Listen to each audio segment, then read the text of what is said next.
मॉन्टेर LC tablet, इसके अंदर जो कंपोजिशन होता है वो मॉन्टेलुकास 10 mg, लेवोसिट्राजिन 5 mg होता है।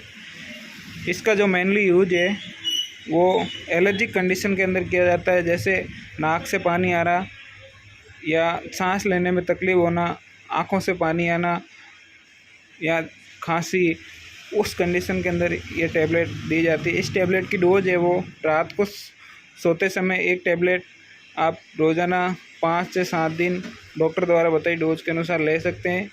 बच्चों में इसका प्रयोग नहीं किया जाता। बच्चों के लिए मॉन्टेर एलसी किट नाम से टैबलेट आती है। 15 टैबलेट की प्राइस है वो 336 रुपये है अभी की प्राइस। इसको सिप्ला कंपनी द्वारा मार्केट किया जाता है।